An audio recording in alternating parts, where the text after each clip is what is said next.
welcome back to Beyond the To-Do List. I'm forgoing an interview. No, yes, this is no interview. No. Actually, it isn't an interview. It's a conversation. Anyway, Mike Vardy is sitting here waiting in the wings on Skype. I don't know how that all works metaphorically, but Mike, welcome back to the show. Thanks for having me back, Eric. I really appreciate it. Love what you're doing here. I mean, I haven't been able to keep up as much lately just because things are crazy, but every time I get a chance to listen, I love what you're doing. I get to see you in like a few weeks too, which is going to be awesome. That'll be awesome. And if, for people that don't know what that is, that's PodCamp. I keep saying PodCamp. It's Podcast Movement. And I'll put a show. I'll put a show to that in the link notes.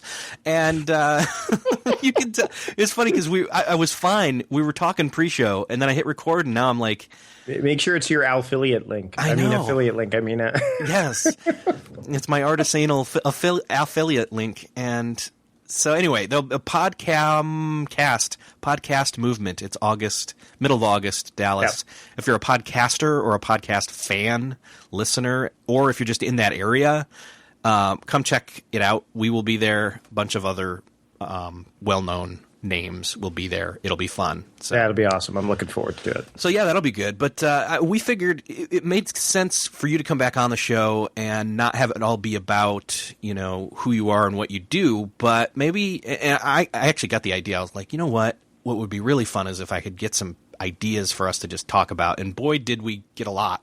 I know, it's weird. I'm like, how many questions do we do? This is like going to be a two-parter. There's so many questions, unless you're going to curate them, and then you're going to offend somebody. Here's the thing. We got one person. Hi, Andrew. You know who you are, yes. Who gave us a chunk of questions in the Google Plus productivity group. And there's a theme, there's a thread if you look at those. In fact, while I'm talking about that, I'm going to actually copy those and paste them over to you in Skype. Oh, that's smart. That's smart. So that's a little behind baseball, or inside baseball is the better way to put it. And your metaphors are all mixed up. I know. What happened? Anyway, you should podcast more often. I know. Maybe you'll get.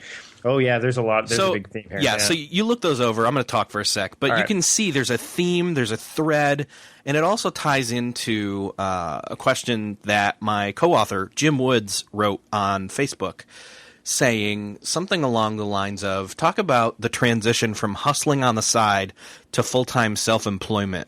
And he said that would be fantastic. And so I don't know that I fully say that I'm in that position or place or have done that journey per se.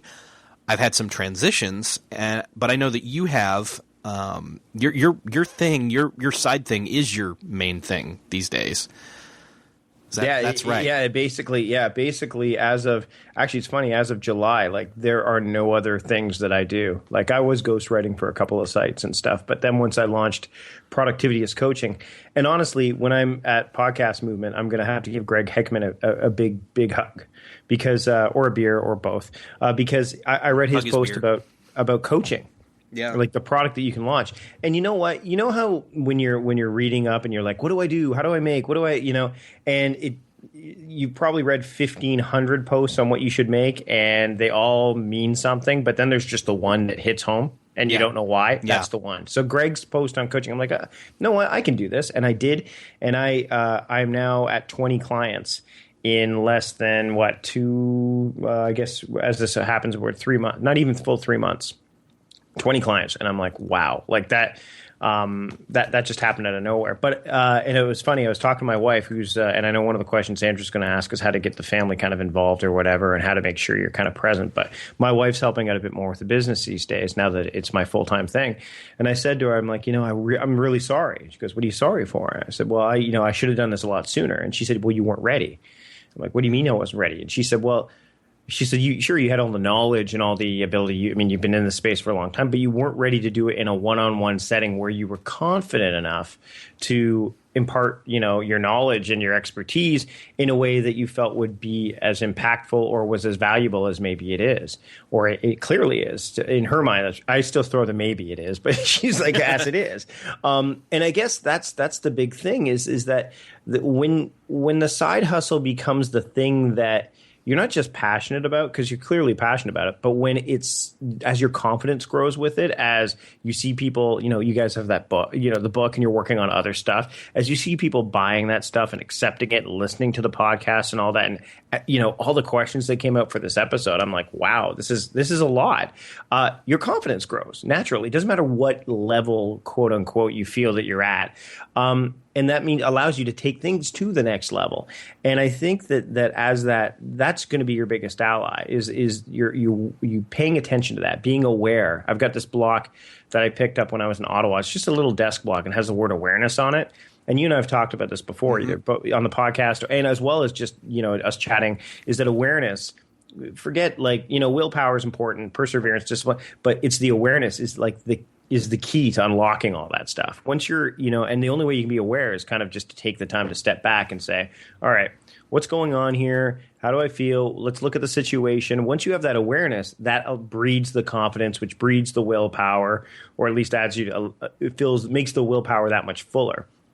And then you can take it from there. So I think that being able to look at the gear and all that stuff's important, but it's those human conditions, the awareness, the discipline, the confidence, but especially the awareness and the confidence, that can kind of allow you to go, okay, well, let's scale this thing down and let's scale this other thing up. And that's what I did with Costco. That's exactly what I did when I was working my day job. And even after that, when I was working at the Victoria Film Festival, I didn't, quit outright. I mitigated the risk by scaling one thing back and scaling the other thing up until when I was working at the film festival, it was 40 hours there and 40 hours online, and something had to give. The question is deciding, and the confidence allowed me to decide to say, hey, you know what? It's the film festival. It's got to give. And the reason that gave wasn't because I was better at online than I was at the film festival. I was good at what I did at the film festival, but I weighed the long-term impact, the long-term effects. I knew that working for an arts organization in a province of Canada that was slowly and surely cutting back arts funding and I had little control over that was not where I wanted to be. I'm in a position now, especially now, where I have almost 100% control. I mean, let's hope net neutrality doesn't go away, because that will change the game completely. But I mean, I have more control over my career, ergo my life, than I've ever had before. And as that happens, you get more confidence, and so all this stuff it propagates over time. Well, and so the other thing is that you said, I don't know how long ago, you said the thing about, I suddenly had 20 coaching clients out of nowhere. And I'm like, but they weren't out of nowhere. They weren't out of nowhere. They weren't all of a sudden. You earned them, or you earned their trust over time. And what you were doing over time was that thing online. I mean, you've been writing everywhere. You've been podcasting for longer than me, at least in this field. And you had the 40 hours online and the 40 hours, and so you scaled back the one that wasn't the one you were going to move forward with. However, even then, you weren't bringing in the bacon, so to speak, and that was your only thing, doing the writing, doing the podcasting, the money that you were making off that, which was started slow and then started to increase, was nothing compared to now what you're doing. But even now, your wife still works, and so it's again, you have to take into consideration all the different factors, because my situation's different. I'm working from home now, and I'm doing community management for Social Media Examiner, and my wife works part-time. And so, if she was full-time or different this and that, whatever variables, whole other situation. So nobody's situation is exactly the same. No, but you have to be willing to look at your situation and go, okay, how much does this matter to me? We don't live very, very extravagantly. Right. We have a tenant that lives in our basement. We have a suite. My daughter, who's 9, and my son, who's 4, they still share a room. And the reason they share a room isn't because we want them to. It's because we want our lives to be as great as they are now. If I went and, did a bunch of stuff that, first off, either I didn't enjoy doing or I didn't believe in. So charging more than what I feel people can afford. Because my big thing is I want to help people. I don't want to that said, I want to make money, but I don't feel that. I think that there's a certain threshold where you separate who can afford what you're offering and who can't. And I have a very distinct line of where I want that to be. But you have to be willing to make sacrifices. And I know lots of people are saying, I like to go out to dinner, once a week. That's our thing. Well, what if you didn't do that and you did the other thing? So you have to be willing to make some sacrifices. And honestly, they're not really sacrifices if you get to do the other thing you want to do. They're more compromises. And that's what's happened. My wife only works at this point 3 days a week during the week. And the reason is because she wants to spend time with my son on Thursday, and on Monday, today is the day as we're recording this, is a Monday. She works on my business on Monday. I do all the creative stuff. She's doing all the admin stuff, because the admin stuff is what I absolutely suck at in terms of the scanning. I mean, I have all the tools. I can scan my receipts. It doesn't mean I like doing it. So she's doing that stuff. And actually what we did, Eric, to make that happen is, how I was doing the virtual assistant experiment, right? Right. She said, well, why don't we not do that anymore? And I just take that day off and I do that stuff. I'm like, okay. Yeah. Like it was like, all right, well, that's a win-win on 2 counts. And then the Friday she doesn't work because that's the day that she likes to go do her stuff, so that by the time the weekend arrives, we're good to go. And frankly, our son's only in daycare 2 days a week, because it allows us to, it doesn't cost us a small fortune. So all these little things, all these intentions that we have, we paid a great deal of attention to. And we had Chase Reeves on Mike's not too long ago. And I said, and I said to him, you are one of the most intentional and attentional people I've ever met. And he said, I don't understand what that means. I'm like, well, because you're intentional. Like all the things you do have intention, and then you pay attention to those. So many people have, the power of intention that Wayne Dyer talks about. It's all well and good to have intention, but if you don't pay attention to it and you don't foster those, then they really are powerless. So that's what we try to do here. That's what's allowed me to continue to not just grow my business, but be able to say to my family, hey, you know what? In February, when my daughter for her birthday gets her own bedroom, because we'll take over the basement, we'll have enough money in the bank that we don't have to worry about having a tenant downstairs, and we won't be house poor, or we won't be struggling, or we won't be, but we won't be going out for dinner every week leading up to that point either. So you have to make those tough choices, and those tough choices will, if dealt with accordingly, will allow you to really say, okay, I'm going to take a step back and do the thing I really want to do, as opposed to, going through the motions and saying, well, wait until I get this thing done and then I'll be able to do that someday maybe. Because we all know the someday maybe list in our task management applications is the fullest folder of all. And it rarely moves into the actual now folder. It becomes the bucket list. Sure. Yeah. And I mean, it was weird when I was at WDS. I guess we're coming up to 2 weeks ago now, the World Domination Summit in Portland. There was somebody asked me, going to Scott Dinsmore's party. He's the guy that runs Live Your Legend. They asked me to write one thing down on my bucket list that I'd like to do. And I was trying to think, and I couldn't think of it. And that's not me being arrogant, but I'm like, wait, you get to a point where you realize I have almost everything I need, and anything I think of that's a bucket list item, I really have to think about.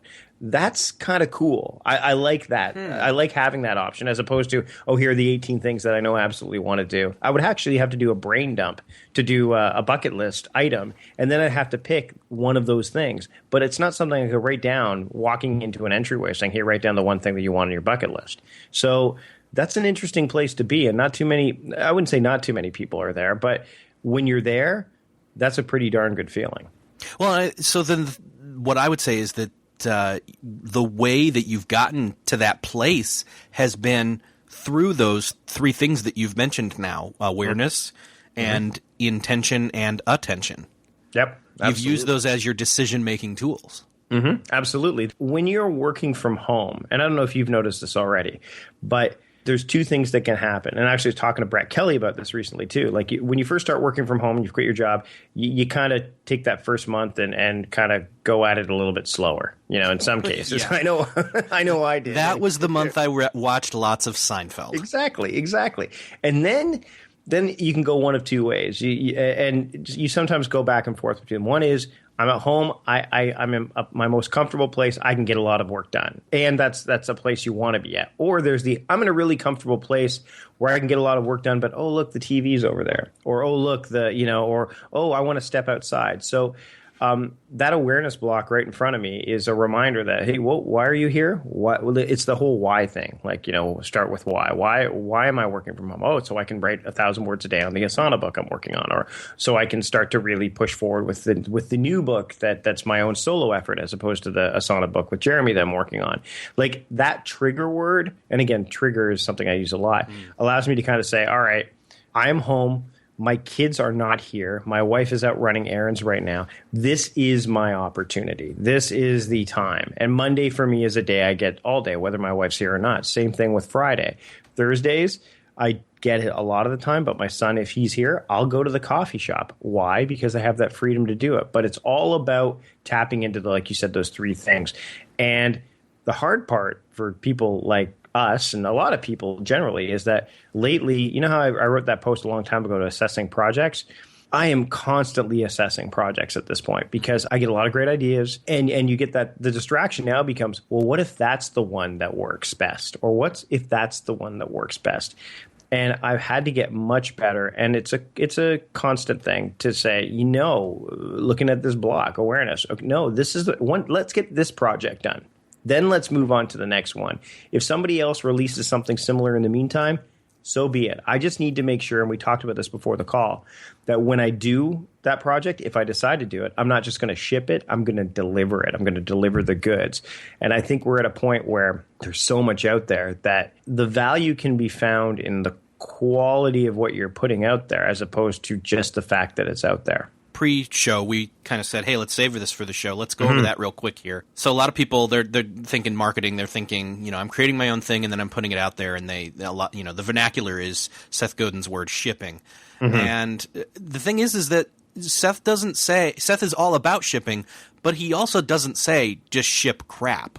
Yeah, no, exactly. But most people, it's like the inbox zero term that Merlin's talked about, right? It's, email inbox zero. There, I'm productive. That's not what that means at all. No. Same thing with when he says ship it. He doesn't mean like get it out there and make it. Doesn't matter what quality it is.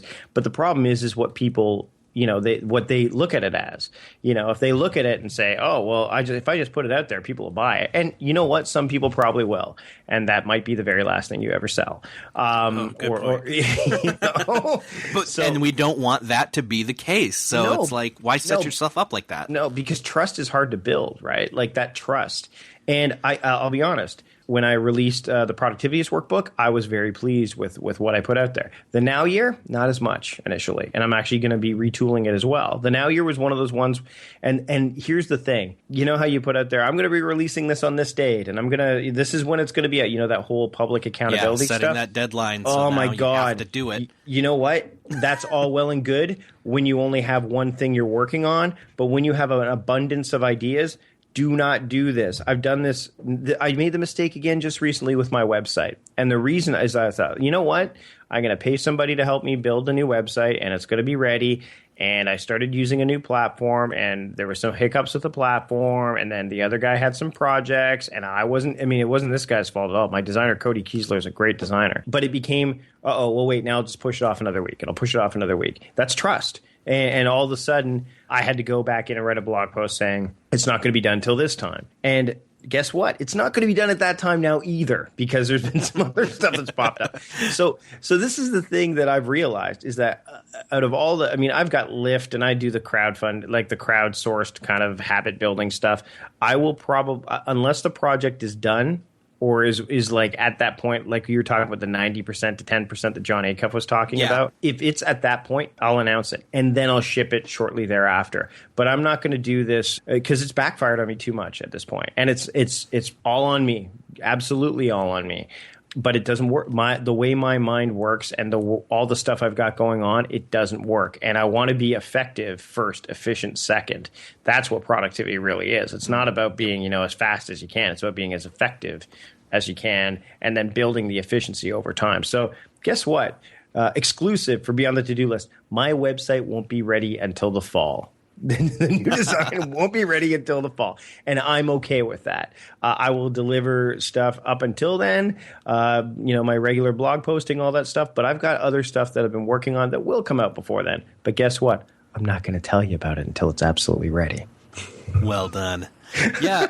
Okay. So it's funny. I just remembered probably the most retweeted thing that I've ever tweeted was a quote from John Acuff while I was sitting at one of his conferences, and it was paraphrased something along the lines of, connect it to Seth Godin's shipping, is that John's idea is that 100% perfect and in your head helps nobody, but 90% and out in the world changes lives or changes the world or whatever. It right. is good and helps people. And so are you saying that once you get to you're going to aim for 90% from now on because you want it to be of quality, but you could still tool around on something for forever and never put it out? I mean, it's again that was one of the things when you were talking, I hear listeners saying, well, then how do you know that something that you're creating is done? I mean, how do you strike the balance between dinking around on it forever or putting it out there and then moving on to the next thing? And so how do you find your 90% to ship it where it's good quality? And are you talking maybe telling people about stuff that it's coming at about the 85% mark? Yeah, probably about the 80% mark, actually. Okay. Once I know that it's – because basically here's how I worked out with the latest project that I'm working on, which is going to be released soon, and it's very similar to one of my first kind of book package kind of things.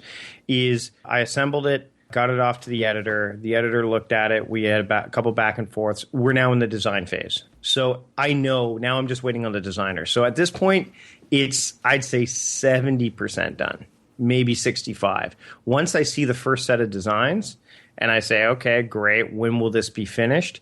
Then I'll probably get to that 80%. That's when I'll announce it. That's when I'll put pre-sale. I'll either go to Amazon and put a pre-sale up or something like that.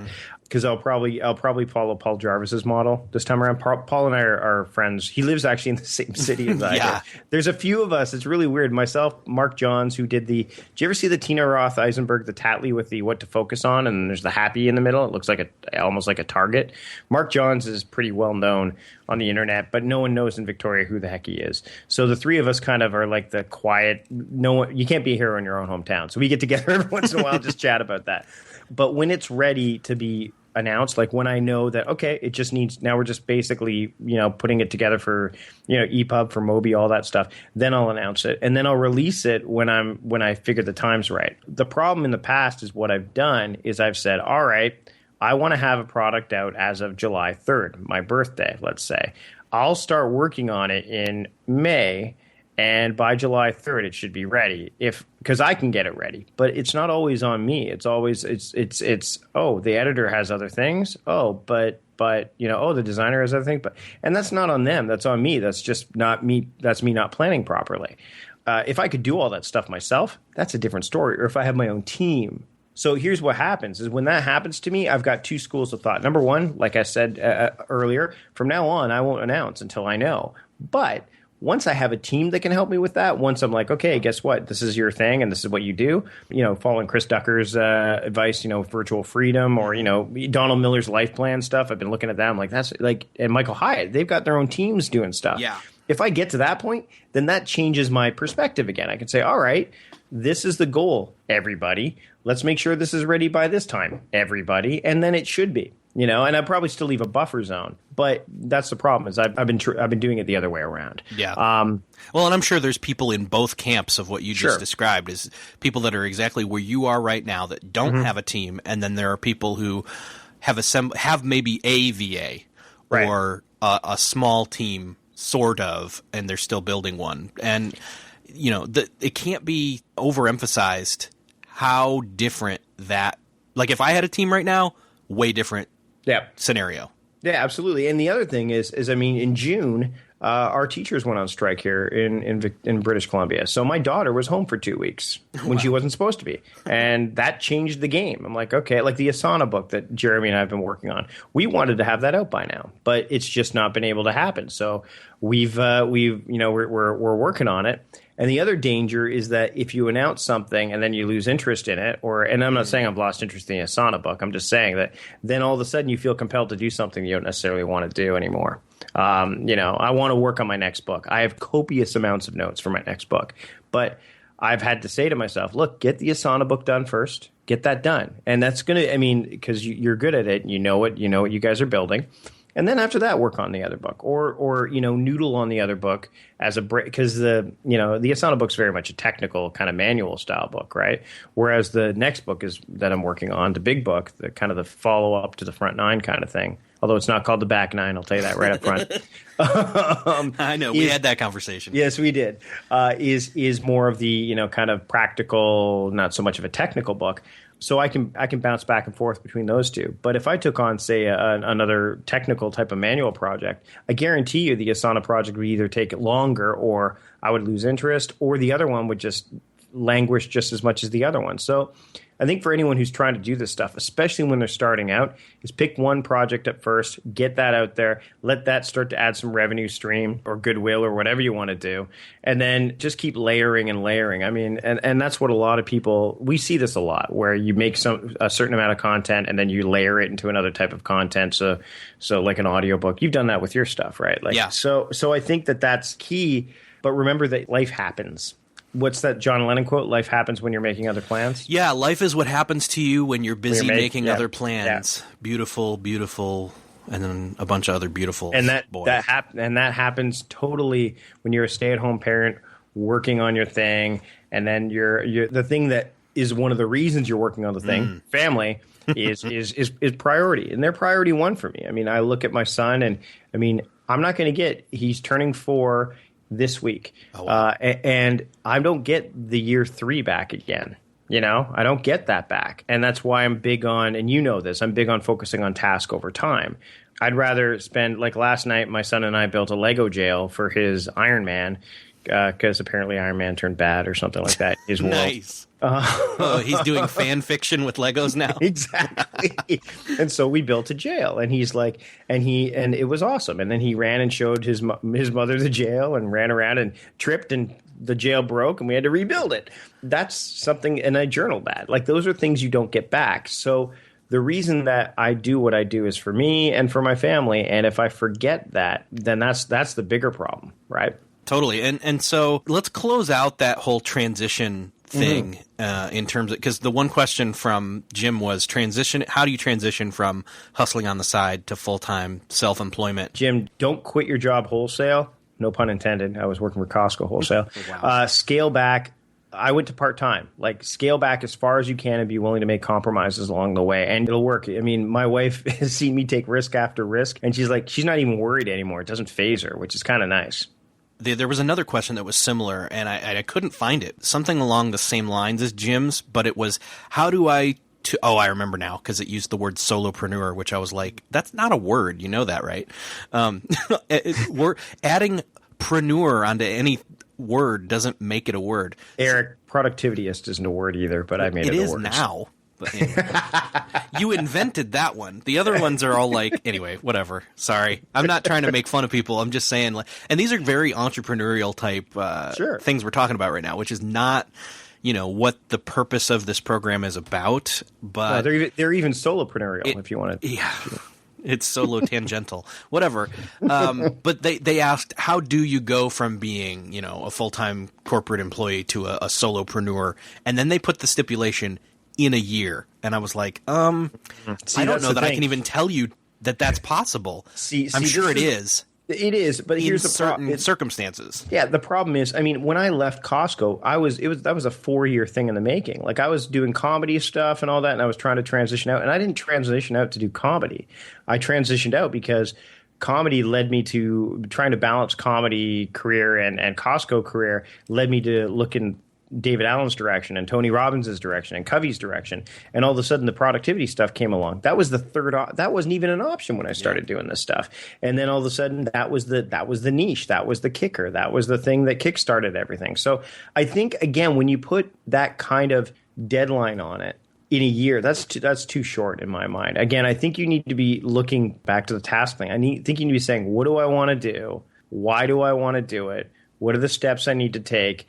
And then, if you're a time-oriented person, the problem with time orientation in a situation like that is that you're putting yourself in a position to deal with items in an urgent manner. Whereas if you're dealing it from a task-based perspective, you're saying, okay, this is important. It's not necessarily urgent, but it's definitely important. And when you do that, that's going to kind of give you the breathing space, right? Like the John Cleese quote, in order to be creative, you have to have two things, time and space. You can't have one and be as creative as possible. You can't have the other and be as creative as possible. You have to have both. It gives you that capability to say, okay, how do I get creative? How do I make this shift without upsetting the apple cart entirely?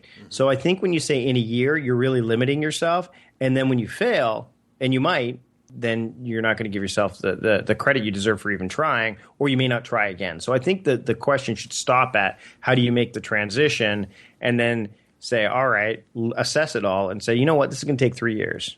If you have to add that deadline so that Parkinson's law doesn't, make the work stretch out as far as it needs to. Yep. You know what I mean? Yeah. Because if you say 3 years, then it will take you 3 years. If you shoot for one, you might be able to do it, but only if you're assessing it from less of a hard mathematical, concrete, day by day, week, month, year landscape. And you might not be able to look at it from the task management. Yeah. You may not be able to do it on your own terms either. You may, when I left, I was ghostwriting up until this year, ever since I left the film festival. I was doing some form of ghostwriting or writing there. I wasn't all writing productivity posts. There are posts out there that my name is not attached to that are not productivity posts, but they brought in some income. If you want to be able to maximize the ability to do what you really want to do, if I didn't ghostwrite, I would probably not have jumped when I did. So you have to be willing to look at all angles. And if you give yourself, if that year is the defining article, as opposed to the thing being, the task, the goal being the defining article,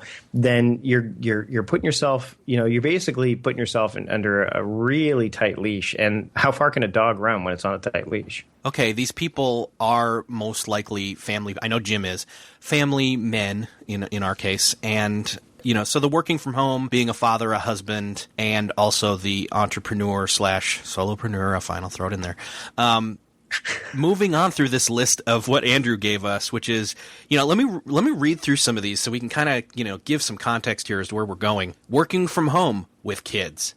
How can you develop the discipline required? How do you maximize the limited time you have while the kids are in school, daycare? You've already touched a little bit on this. How do you manage the chores of the house, still get your work done, get your family involved in the running of the house, things like that. So let's kind of walk through these a little bit here. I know they kind of overarch on each other. Well, here's the thing, is I talked about how I don't focus on time as much as I do task. It doesn't mean I don't look at time as you kind of have to be aware of awareness of time to know what task you can select and move forward. It needs to be an indicator. It's measurable. Yeah. Remember, time moves on whether you want it to or not. Tasks only move as far as you move them. So time, if I sit here and we chat for 3 hours, then the tasks that I had in mind for the day will slowly disappear because we're spending time on this. So that's part of it. So let's talk about the chores, because that's a good example, as well as the limited time that you have. I do use some sort of framework to structure my week that allows me to get what I need to get done during the week. So, for example, I said my kids are in daycare. My son's in daycare on Mondays and Fridays. On Tuesdays and Wednesdays, he's home with me, and Thursdays, he's with my wife. Now, my daughter is in school during the school year, so let's just take the school year into account. On Mondays, when my son's in daycare, I have Monday as a day that I normally strike as an administrative day. So it's a day where I don't do a lot of writing, but I will, if the mood strikes, I will write. But I've labeled it in my mind as an administrative day. So when I wake up on Monday morning, it's like, okay, it's time to go through the motions, check out I'm having a meeting with my wife. So it's very much an admin first. So heavy lifting admin day. I've talked about heavy lifting and light lifting days before, and it's a light lifting creative day. And then further to that, it's a light lifting daddy day because I'm not here. My kids aren't here.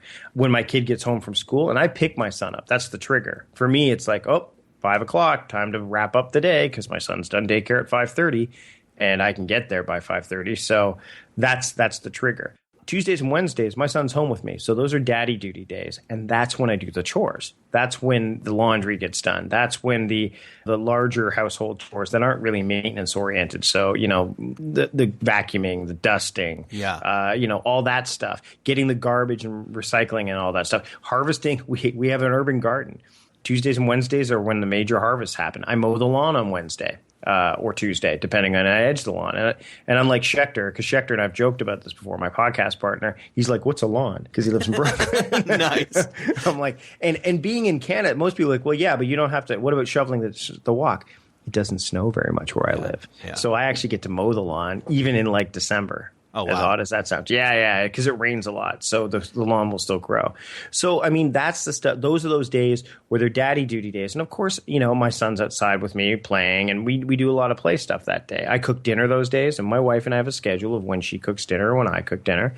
Thursday is, again, my son is home with my wife, so that'll be a day where I go out to a coffee shop, or I'll sit in the office here in my bedroom, which is the only room in the house that has a door that I can have access to, and no one else will come in. Same here. So I'll write, or I'll do, again, it's more of a creative day, but it's not necessarily the creative of I'm going to work on this specific project. And Friday's the same. My son's in daycare, so same thing. Saturday, family day, no work gets done. We all hang out. We do stuff. If there's some chores that need to be done, we do them. And Sunday is a full-on creative day for me. And the reason, and that'll probably change at some point once I don't need to be writing on those days, but that's a day that my wife can take the kids and go do some stuff, and I can really get some stuff done, because Sunday is great because I'm not getting a lot of email. I'm not getting any phone calls. And I could sit and write and do all that stuff. And the reason some people say, well, but weekends are for kids. Well, I have Tuesday and Wednesday as well. So I get 3 days with them. So that's how I'm able to, quote, justify, unquote, that. So that's that framework. That's the weekly framework that I live by. So when I wake up on Tuesday, I don't go, oh, got to check email, or, don't forget to write 1,000 words. It's daddy day. What board game are we going to play today? What lawn? And I still use my task manager for those days. I'll say, it's Tuesday. It's the day I mow the lawn. And I'll bring my son outside, and he'll play in the sandbox, and I'll mow the lawn, and he'll tell me I'm being too loud. And, it's so that's how I do it. I don't say between 1 and 2 I'm going to mow the lawn. That's the time I make time as big as possible, because then that says, okay, well, sometime today I have to mow the lawn. It gives me that freedom of choice, gives me that wiggle room, because with kids, for those who are parents, you don't always get to do what you want to do when you want to do it. That's just where I was going to ask you was, because kids are task oriented. Yes. They're not time oriented at all. Even when they learn how to tell time, they're like, even when they understand time, they don't understand time. No, exactly. So that's so helpful. We could learn a lot from kids in that regard, because if you've ever seen a kid like building that Lego jail, my son was intensely focused on building that Lego jail. Nothing would pull him away from that. Are you hungry? No. When he was before he was potty trained, he'd sit there and pee his pants. Because he's just so intensely focused on it. So kids are great task managers. They're terrible time managers. And then what we do is we put them in school, and then we say, you have to get this done by this time. Don't forget the recess is coming up. Bing, bing. Oh, here's your due date for this assignment is next week. We don't say start it this day. We say your due date is next week. So we start to train our kids to be better time managers, the thing that always moves, whether we want it to or not, and not so great at managing tasks. So we actually shift the alignment there. That's a whole other conversation, though. Yeah. And so on those days, those daddy days, when you're doing those chores, and I don't assume that you're the only one doing the chores at the house. I assume that your wife has hers that are probably her either preference or easier or better skilled at or whatever. She hates putting the dishes away. She'll leave the dishes. She'll clean them, but she'll leave them piling up, drying. And so what I'll do is that's my thing. And there's other things, like I do the outdoor stuff, but I don't do the gardening. She generally does the gardening. I'll do the bathroom. So there's different things that we definitely take turns. So there's some fluidity there, but yeah, we definitely have our own things that we'll do. Did you at one point, or do you still have the list of the chores that, or have you moved to, okay, I know what needs to get done, I just need to do it? If you're focusing on the tasks for those days. Yeah, we generally know. I mean, because those tasks have been fairly repetitive on those days. It's funny, we're using ToDoist for business now, so we have a team inbox, and we'll actually throw some family stuff in there sometime. Like, so I'll put she'll put wash walls in there, but she won't assign it to me, so I'll assign it to her. So we do have, but I mean, this is one big thing that it took forever, because she's very calendar oriented. So she would put on the calendar like recycling and garbage on these certain days that need to go to the curb. I'll put it into my task manager for the day before so that I know it goes out the day before, so it's at the curb. And she'll be like, well, why don't you just put it out? This is the day. I'm like, yeah, but if I put it in my task manager, then it doesn't flood my calendar, because taking out the garbage isn't an appointment. I'm not going to sit with my garbage and go, well, garbage, how about you and me? We go out to the curb. It's more like I got to take you out to the curb. So I use my task manager for certain repetitive tasks, like what Merlin's talked about this before. Like if you don't put everything in there, then something's going to fall through the cracks. So there's certain ones I won't, especially garbage is a great one, because when you have a holiday, right, the day can move for us. So it's not always Wednesday. Like if we have a stat holiday, it moves by a day. So I like to put it in my task manager, because that way I can move it to where it needs to go. We've gotten a routine down. Once the routine's down, and my wife's not as into task management as I am, for obvious reasons. I think if we were both into it, then we wouldn't be together for 10 years. But there are things we do keep digitally. Like Evernote is a huge bonus for us, because we'll keep like all of our camping gear in all the totes. I have labeled like the inventory of the camping gear box, so I know what's in there. The urban garden, the garden we have out back I was telling you about, the reason we have it in Evernote is one year I accidentally pulled all the strawberry plants because I thought they were weeds. Oh. Yeah, so she took pictures of them. Seeing this is labeled strawberry, so she took a picture, and now I know it's not a strawberry. Now it's a strawberry. So those things we'll use some technology for, but by and large, there's a lot of fluidity there. And now that my daughter's old enough to start doing some chores, that's helping out a bit. My son, on the other hand, he's 3 going on 4, so he understands that chores are reward based for him still. He doesn't understand that the reward is living in the house with us is what he should be focusing on.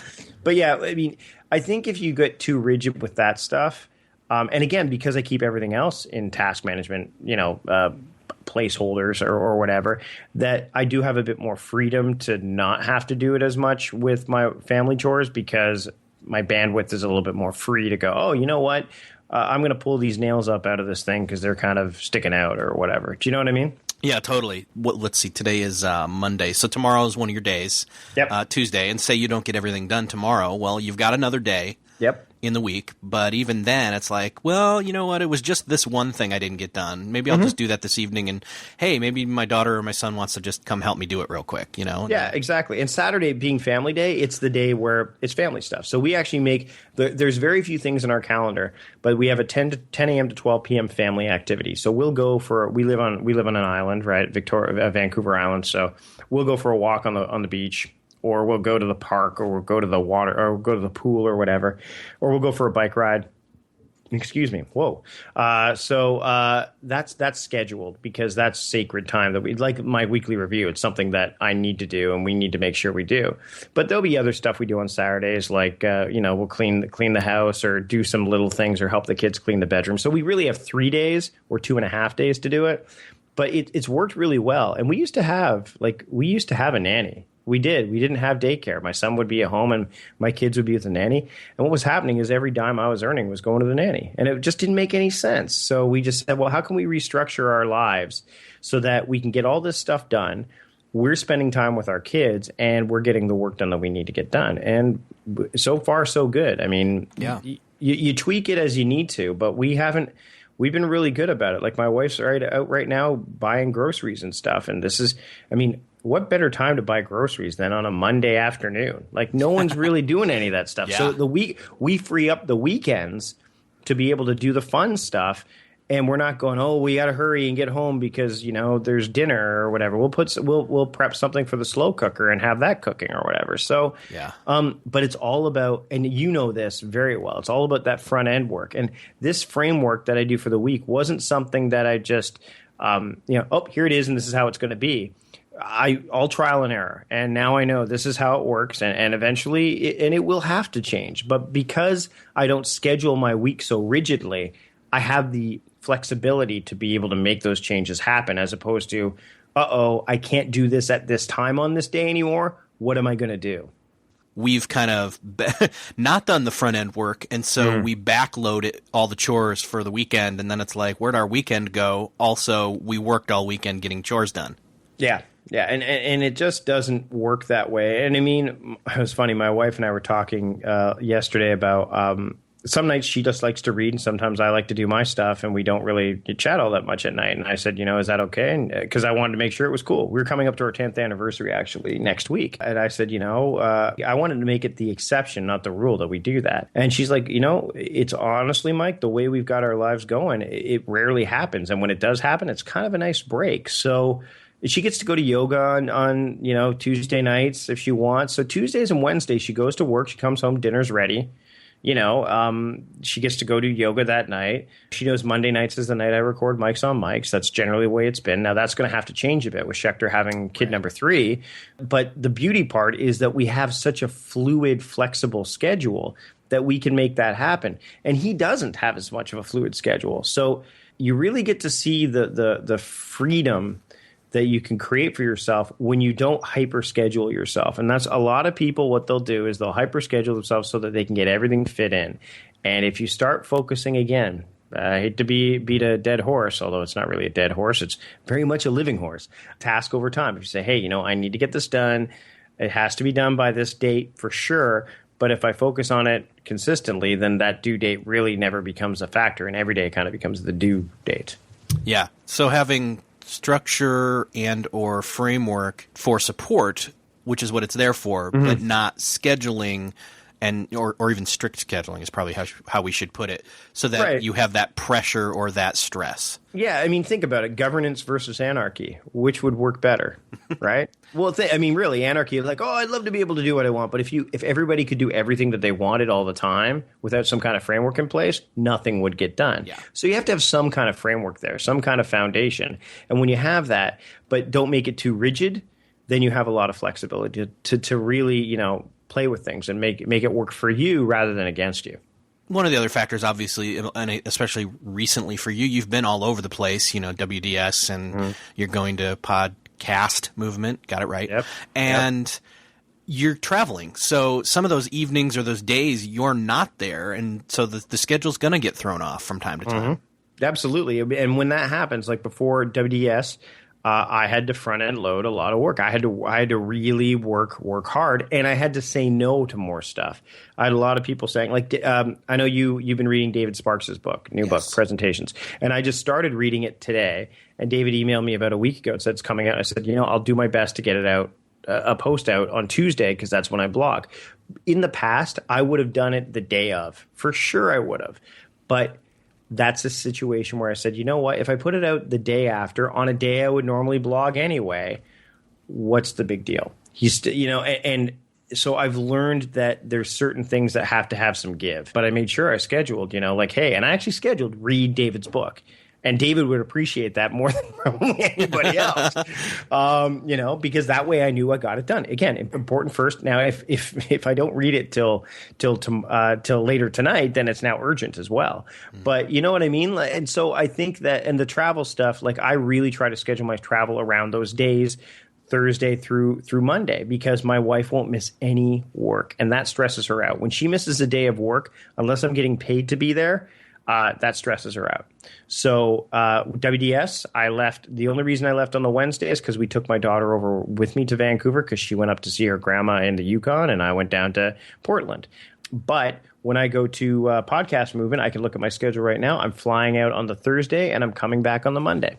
And that's just the way. And that's the way we do it. And it's all about me understanding. Hey, this is what really is a pain point for her. I want to be there, and I'm actually going to go to San Antonio after the Podcast Movement because I've never been there before. As long as you understand where the give and take can be, and same thing with XOXO. In fact, they're coming when I go to Portland again in September. My whole family's coming with me. We're doing the Portland. They've never been. Nice. So yeah, and I mean when I go to I'm going to New York in October, and I'm doing Simple Rev, at Joel Zaslowski's conference along with Dan Hayes and Vanessa Hayes. Yes. When I do that again. Leaving Thursday, coming back Sunday. So again, time's a factor, and it actually can help guide which way you want things to go. It shouldn't be timeocracy; it should be taskocracy, I guess, is the way I like that. Yeah.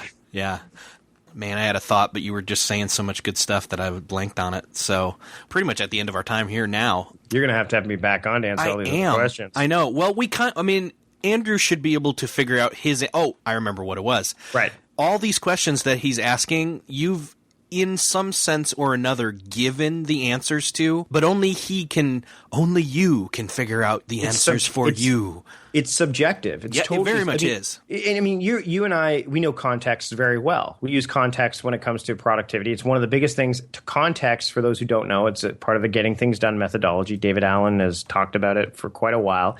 And depending on what task management application you're using, they're either called contexts. In ToDoist, they're called labels. In Asana, they're called tags. But nonetheless, they all hold the same purpose. And what they do is they add value to your tasks. If you start using contexts that matter to you, because remember, contexts are going to be something that you hold dear over the long term. Projects are things that can end. They have a beginning and they generally have an end. Mm-hmm. When you start to assign contexts that have real meaning and value to you, you're going to really – it's like a beautiful mind where you can kind of look – when part of it, that's what that does. And so I challenge, especially at this time of year, because we're in the middle of summer. Now, there's only one other period of time slower than summer, and that's Christmas, like the holiday season, Christmas time or whatever you want to call it. So this is the time where you can say, okay, you know what? Everyone's moving a little bit slower. The heat's causing people to move a little bit slower, at least in the northern hemisphere. Now is the time to kind of figure out what I need to do to set things up. How do I make this front end? What works for me? And the starting point, honestly, if you're using a task manager already, take a good look at your context. Take a good look at your labels. If you're not using them or your tags or whatever, start using them. And don't use like home, office, especially if you work from home. Yeah. Especially if you work from home. Don't use like home, office. Look at do energy levels resonate? Do people resonate? I wrote a post for 99U that talks about different ways you can use context.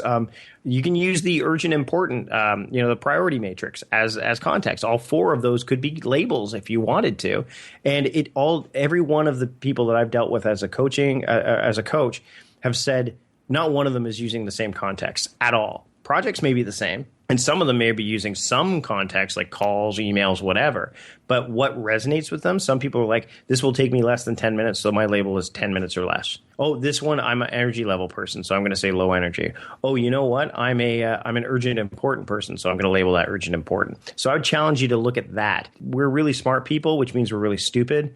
Merlin said this before as well, where basically we can look at something and go, oh, yeah, I'll remember. And he did this famous thing. He did this for those who are at the OmniFocus setup. He talked about buy jam, buy jam, buy jam. If you don't write it down, then your head will be cluttered with jam forever. You're not knowing why can't I break through this thing? Every time I walk somewhere and I see jam, why do I see jam? If you start adding context that means something to you, then you're going to start to see things filter through. And then you're going to go, oh, you know what? I need to structure my week like this. Or you need to do something like do with my months where I say, hey, each month, if I get really stuck, I can look at my monthly calendar, my New Year calendar, go, oh, you know what? This theme for this month is working on my on the Asana book. Okay, so what do I do now? Let's look at the Asana book. Oh, how do I feel today? Oh, I got low energy. Let's see what low energy tasks are related to my Asana book. And that's going to help you move things forward. It's funny, we always say don't be productive about productivity or don't stop doing productive. Yes, stop being productive, start being productive. But what's funny is you almost have to do front end work before you can get the work done. Yep. And that's very different from being productive about productivity, but there's a reason. Yeah, the apps we use. Think about it. If you were using the back end, if you ever work in Terminal or something like, if you were not looking at the user interface of your favorite app or your favorite web page, and you were looking at the back end of it, you'd be lost. It doesn't mean you couldn't get anything done, but it'd take you a heck of a lot longer. Mm-hmm. Build your user interface. Build the thing that's going to allow you to make your to-do list look great so that it's a to-do list worth doing. Oh, I like that. I like the idea of creating your user interface. Yeah. So that you then can make it manageable to input, output, click buttons, etc. What do you use? You use OmniFocus, right? I'm using ToDoist. Okay, so why do you use ToDoist? Well, one, you sold me on it to try it out, and then two, I felt there was a level of simplicity to it that I could jump in and start with, and then once I got used to that, I started to do more complex stuff in there, and I even got my wife to install it on her phone, and then she was out and about checking things off and adding things to a project that I'd called Prep for Leaving for New York back in June for my brother's wedding. And and amazingly, I'm sitting here, quote unquote, doing work on my laptop, and I check in on Todoist, and suddenly some new stuff pops up, other stuff suddenly is checked off, and I'm like, oh, that feels good. She's out doing stuff, and we're in sync, you know? Mm-hmm. And that's the thing, is that there's a lot of people.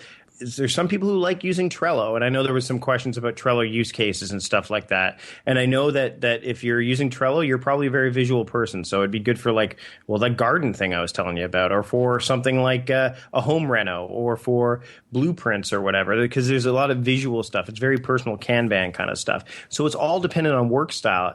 That's going to help you decide what user interface is going to work for you, because there are some people who love OmniFocus. There are some people who love Asana. There's some people who have ToDoist. It doesn't matter. What matters is that you find that you date the app that works for you. You start giving it a little bit, like when you were dating, or if you are dating, you're like, I'll give them a little bit of information and see what they do with it. And then as time goes on, you're giving them the really hard stuff and the stuff because you're building trust, right? And I think that once you get to that point, that's all the front end work is. That's like, hey, I'm going to work with you, and we're going to build a framework together. So that way, when I'm lost, when I'm stuck, when I wake up first thing in the morning and I don't know what to do, I'm not going to open my email application. I'm going to open up my task manager or my user interface or whatever you want to call it and say, this is what Mike Vardy of 2 days ago or 1 month ago or yesterday says that I should do today. And I trust that Mike Vardy because he trusts this system, and vice versa. I love it. That's a great place to end. I think there's lots of conversations with yourself, with those that you work with those that are your family, all of the above, because only then will you have the answers to then start to create your user interface. I know you talk about this kind of stuff a lot on the show, and I mean, I talk about it a lot at Productivityist, which is now a company. It's no longer just Mike Vardy freelancer. It's Mike Vardy is the chief productivityist and founder of Productivityist. Nice, and that took a while. You'll find lots of stuff out there for this stuff, but the key is to remember, find what works for you. Because whenever anybody asks me, what app should I use? I'm like, I don't know. And I just don't. And I'm sure you get the same question. So you have to, just like when I'm dealing with a coaching client, I have to dig deeper. You can dig deep within yourselves. And if you need help, there are people out there that will help you. There are sites that are out there that will help. There are coaching options that will help you. I am one of them. I was going to go down that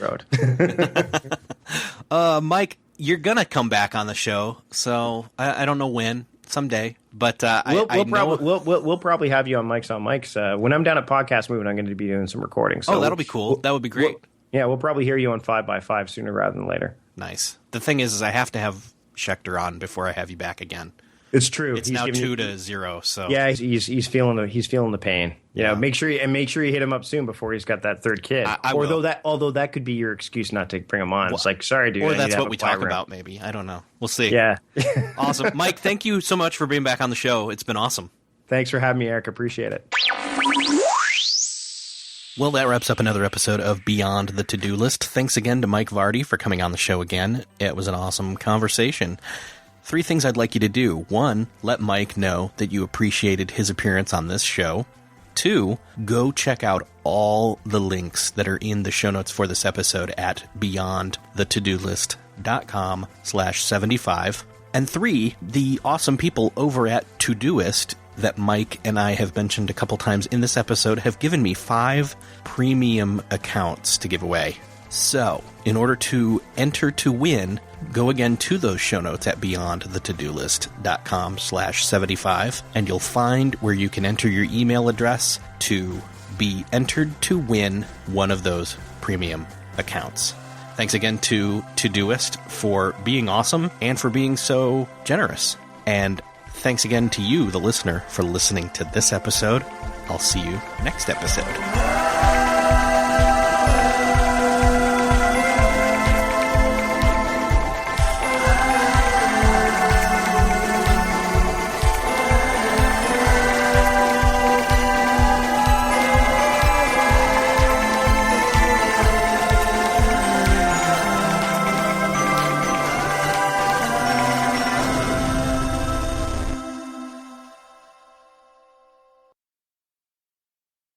Beyond the To-Do List is a proud member of the Noodle.mx Network. Find more of our award-winning and award-nominated podcasts to make you think, laugh, and succeed at Noodle.mx. Learn how to podcast. Theorize over the TV shows Once Upon a Time in Wonderland, and Under the Dome. laugh with our clean comedy, delve into science fiction and philosophy, learn critical thinking from movie reviews, and more at Noodle.mx.